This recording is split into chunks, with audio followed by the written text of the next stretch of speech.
cats of pop culture. They've been thought to penetrate the national psyche. They outsell the Beatles and Michael Jackson and are adored by a whole generation. They are Oasis. I never even dreamed in my wildest imagination we'd sell 20,000 records, not 20 million, man, you know what I mean? It's like, that is just, you know, if you stacked them all up, you'd probably reach the moon 20 million records, wouldn't you? We're 5 kids from council estates who've grown up together. And, you know, I think we'll sort of keep each other in check. I think we sound more British than any other band in England, to be quite honest. I don't know whether our success is going to open the doors for anybody else, and to be quite honest, I'm not concerned about going over there and promoting British music. I spent 6 years on the dole with no money in my pocket trying to buy musical equipment for then some band to waltz into America and get success over because people are saying, oh, you over there mentioning us. It's like, no, we're mentioning us, you know. Since 1993, brothers Liam and Noel, both born and bred Mancunians, have made an impressive leap into stardom.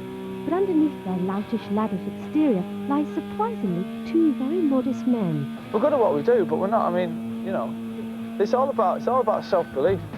Any one of these bands from Britain could go to America and break America, because people in America are into music, but they're not prepared to get off their asses and go and sit on a bus for 6 months and go and actually. They've got this safety valve where it's like, well, we could have done this and we could have done that if only we'd have done this, and we weren't prepared to sit back in 5 years' time and say, well, if only we'd have done that. It's like, if we're going to go out there, and if we fail, then we'll fail gloriously, you know. With the British market under their belt, it's been a hard slog to conquer America, but they've done it. You know, it's taken us 7 American tours, 2 albums, and 2 years, man, of going over there. And I mean slogging it out, man, you know what I mean? We never had days off over there. We went out, we played gig after gig after gig after gig. And we nearly split up 2 times because of the schedule. But, you know, it pays off, man. You know, we're here, you know, and we're living the life of Riley, but it's only because of the hard work we've put in before. So when the boys are away from home, what do they miss the most? Brookside.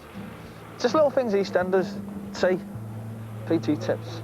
I just miss being around my mates more than anything. I mean, when I'm sort of at home in England, I don't like go out. I'm not sort of, I'm not like the party animal type down at Brown's with the showbiz sets. I mean, I tend to stay in a lot and just have, you know, go around people's houses, but I miss my mates.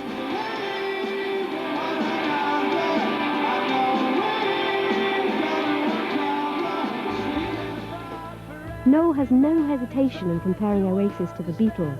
The Manchester boys are here and now, and according to some, are even bigger than the Liverpool Four.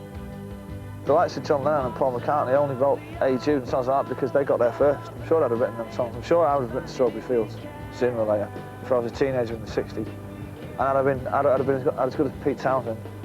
I might not be as good in the end, but my first 2 albums are better than the Beatles' first 2 albums, and the Rolling Stones' first 2 albums, and the Who's first 2 albums.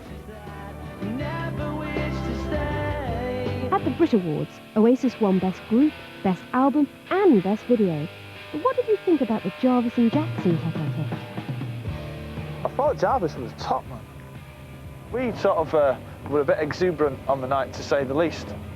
And we lost some albums a bit when we got up there, but people I feel was going, oh, you were outrageous. It's like, what?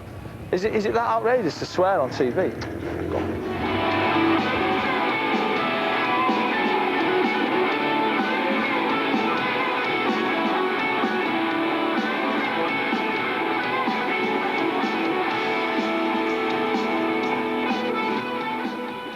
Here to stay or just a fad, Oasis are as ever realistic about their future. You just got to, you know, think that it could all end tomorrow, so you just got to enjoy it while it's there, you know, because it might not be here next year. So there's no point in taking it that seriously, really.